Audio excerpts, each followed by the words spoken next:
Content creator কাফির বাসায় আগুন দিয়েছে, এই সূত্র ধরে ডক্টর ইউনূসকে একবারে ধুয়ে দিয়েছেন। কি কি বলেছেন সেটা বলছি, তার আগে বলি এই কন্টেন্ট ক্রিয়েটর নুরুজ্জামান কাফির বাসা পটুয়াখালী জেলার কলাপাড়া উপজেলায়।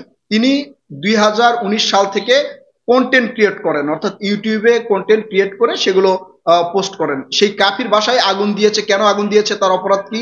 তার অপরাধ হচ্ছে তিনি একটা মেয়েকে জড়িয়ে ধরেছেন এবং বইমেলায় তার বান্ধবীর হাত ধরেছেন। এই দুইটা অপরাধে তার বাসায় আগুন দিয়েছে দুর্বৃত্তরা।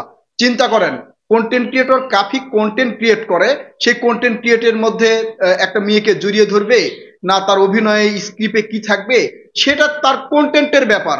এবং বইমেলাতে তার বান্ধবীর হাত ধরেছে, এটা নিয়ে সোশ্যাল মিডিয়ায় আলোচনা সমালোচনার ঝড়। এক বান্ধবীর হাত ধরেছে বই মেলাতে, সমস্যা কি রে ভাই? আর কেউ ধরে না? এই কন্টেন্ট ক্রিয়েটর নুরুজ্জামান কাফি কি একাই ধরেছে? আর কেউ ধরে না? এই কন্টেন্ট ক্রিয়েটরের বাসায় আগুন দেওয়া হয়েছে, কে দিয়েছে? মানে কোনো মেয়ের হাত ধরতে পারবে না, অর্থাৎ বান্ধবী হোক বা যেই হোক তার হাত ধরতে পারবে না, আবার কন্টেন্টে কাউকে জড়িয়ে ধরতে পারবে না। এই অপরাধে কাফির বাসায় আগুন দেওয়া হয়েছে। কাফিও কঠিন হুঙ্কার দিয়েছে। তিনি বলেছেন বর্তমান এই অন্তর্বর্তীকালীন সরকারের প্রধান ডক্টর ইউনূস দায়িত্বহীন। এই দায়িত্বহীন ডক্টর ইউনূসকে কড়া বার্তা দিবে আজকে, সেই জন্য সাংবাদিকদের সেখানে উপস্থিত থাকতে বলেছে, অর্থাৎ তার বাসায় উপস্থিত থাকতে বলেছে। কাফির বাবা বলেছে যে আমাদের বাসা সবকিছু পুড়ে শেষ, আমাদেরকে মারার জন্য এই ন্যাক্কারজনক ঘটনা ঘটানো হয়েছে। চিন্তা করেন, কাফি আরো বলেছে যে যদি এর ন্যায্য বিচার না হয়, অর্থাৎ এই ধরনের ঘটনা যদি আরো ঘটতে থাকে, তাহলে আমি বিপ্লবী সরকার হব, আমি বিপ্লবী সরকার হব, আমি বিপ্লবী সরকার হব। মানে হুঙ্কার দিয়ে বলেছেন তিনি। আসলে ভাই, এটা আমরা কোন দেশে বসবাস করছি? যারা কন্টেন্ট ক্রিয়েট করে তারা বিভিন্ন ধরনের সিন বা হচ্ছে স্ক্রিপ্ট থাকে, মেয়েদের সাথে জড়িয়ে ধরা থেকে আলিঙ্গন করা, এগুলো অনেক কিছু থাকে। তারই স্ক্রিনশট নিয়ে ফেসবুক পেজে বা ফেসবুক প্রোফাইলে অনেকে এটা পোস্ট করছেন এবং তার বিষয়ে আলোচনা সমালোচনা করছেন। কেন? শুধু এই কন্টেন্ট ক্রিয়েটর কাফি কি এই কাজ করেছেন, নাকি বিভিন্ন স্ক্রিপ্টে যে সিনেমা টিনেমা যেগুলো হয়, নায়ক নায়িকা যেগুলো হয়, তারা কি এই ধরনের স্ক্রিপ্ট করে না? তিনি করেছেন দেখেই তার বাসায় আগুন দিতে হবে? কোন দেশে বসবাস শুরু করেছি ভাই? দেশের পরিস্থিতি কোন দিকে যাচ্ছে? ডক্টর ইউনূসের সরকার, এই প্রশাসন কি করতেছে? গোয়েন্দা বিভাগগুলো কি করতেছে? গোয়েন্দা বিভাগ আসলে কত দিকে করবে? এই যে দেশে একের পর এক নানা ধরনের পরিস্থিতি সৃষ্টি হচ্ছে, গোয়েন্দা বিভাগদের কি কি দোষ দিবেন বা প্রশাসনকে কি দোষ দিবেন? মানে কোন দিকে যাবে দেশ? অস্থিতিশীল হতে যা প্রয়োজন সবকিছু কিন্তু এখন হচ্ছে। একজন কন্টেন্ট ক্রিয়েটরও রক্ষা পাচ্ছে না। এর চেয়ে আর কি ভয়াবহতা হতে পারে?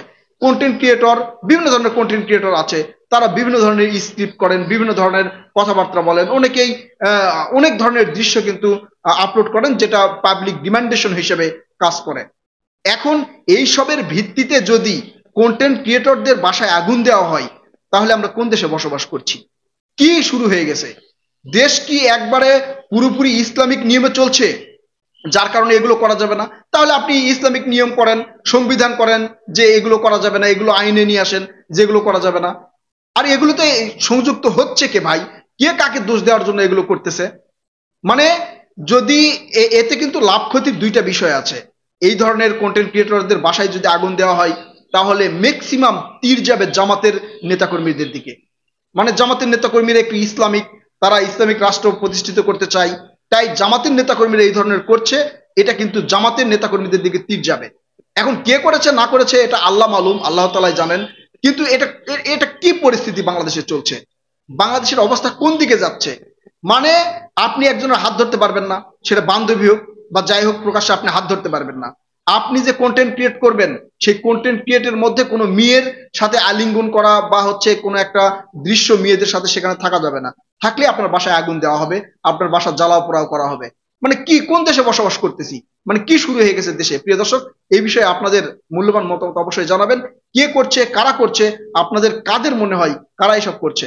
প্রিয় দর্শক, আপনাদের মূল্যবান মতামত জানাবেন, আমাদের সাথে থাকবেন। সকল প্রকার নিউজ আপডেট জানতে আমাদের চ্যানেলটি সাবস্ক্রাইব করবেন। ধন্যবাদ।